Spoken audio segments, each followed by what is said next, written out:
Hi, I'm Maisie and you're watching Coast Community News 5 at 5, July 2nd.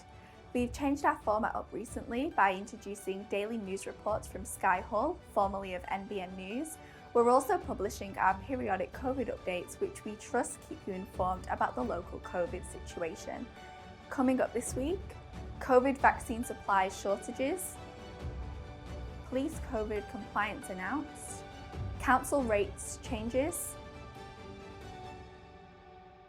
dogs get Ferry reprieve, and Molly Pickum wins the waves.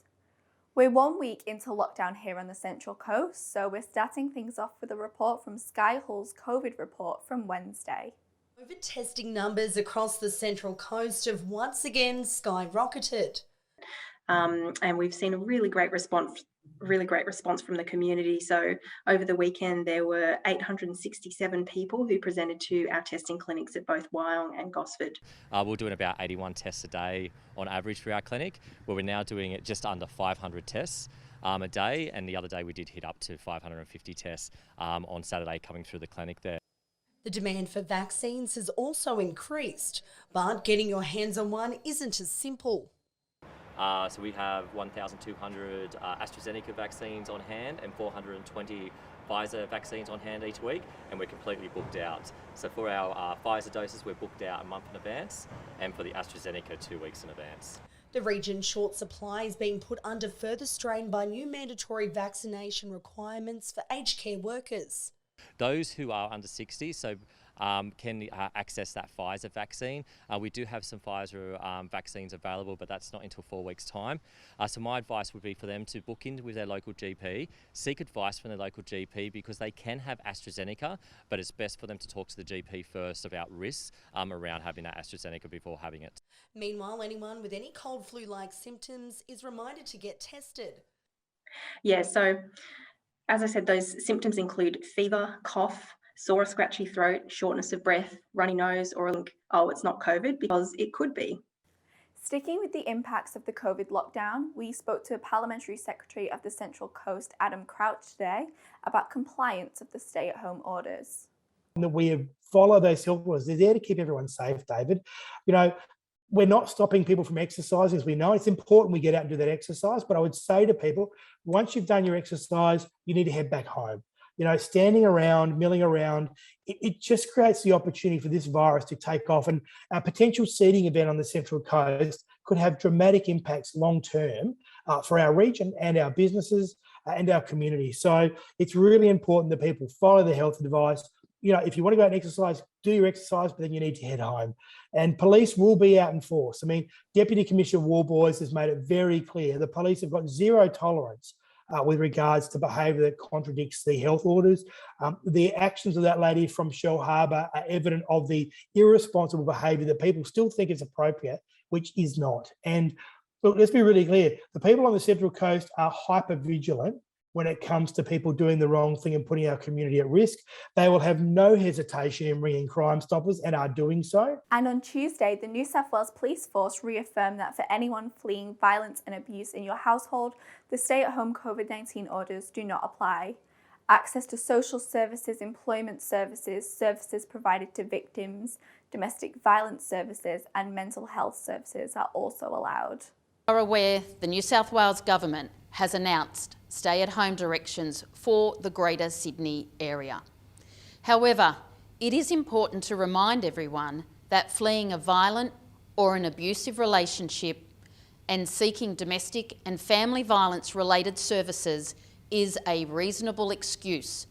Thanks, Macy. Yes, we interviewed Council's Administrator Rick Hart after Council's very important meeting this week that rubber-stamped the 15% rate rise and rate harmonisation, and this year's operational plan and budget.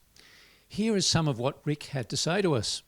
I'm going to be calling on, and I am calling on, the leaders in the community, in other words, our politicians, to actually change their tune, which they have hitherto done, of we don't want a rate increase and everything else.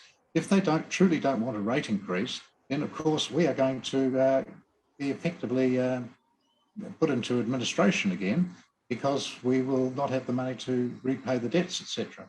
So we're in that conundrum. I'm asking those political leaders to actually come forward and support the fact that we need to continue this rate increase. Because the die is cast. I can't change the numbers from this point onwards. Nobody can. We took the loans because the government insisted that we take commercial loans to sort our problems out. We did that. They came with strings and conditions. We've honoured those. IPART has put a spoke in the wheel, and I need that changed. We did try very hard at the beginning to ask the state government to allow us to borrow from the sewer fund. The sewer fund had at that time about $113 million in it, so we could have borrowed from that fund. But I do understand the state government's position when they said they didn't agree to that proposal, simply because if they do agree to that, then it would allow all councils to start to borrow, if you like, inverted commas, from their restricted reserves. And clearly that's not a good practice, and it is totally against the intentions of why they've been restricted. And Sky was on the trail of the dog saga on the Palm Beach Ferry yesterday. Here's her report with more details. And I'm down here at the Edlong Ferry Wharf. There's been a lot of community concern this week after the operators have said that anyone travelling and using their services with a dog must put their pet in an animal carrier. Now, there's been a lot of backlash because, you know, can you imagine carrying a 50-kilo dog in a carrier and then putting it on the ferry? It just doesn't seem to, you know, it just doesn't work. We've got a lot of elderly residents here in the peninsula. So good news is that the ferry operators have said that they will use discretion instead. Dogs can be on leashes, but if they feel that they're unsafe for their passengers, they may decline them coming on. And the planned demolition of the Pelican Park at Woy Woy has been put on hold after community outcry. Administrator Rick Hart admitted it was not council's finest hour. Here is some footage from Saturday morning's protest at Woy Woy Fisherman's Wharf.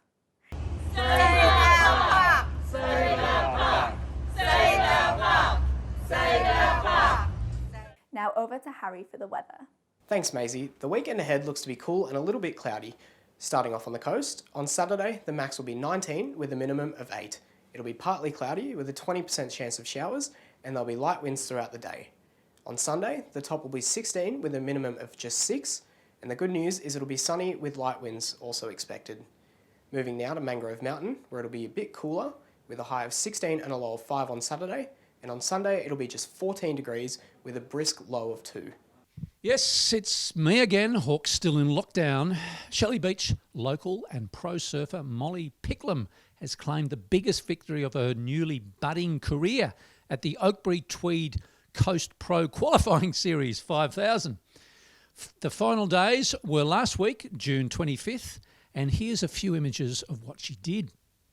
And today marks the Central Coast Mariners Medal Awards show, hosted live on Facebook, as it was in the evening.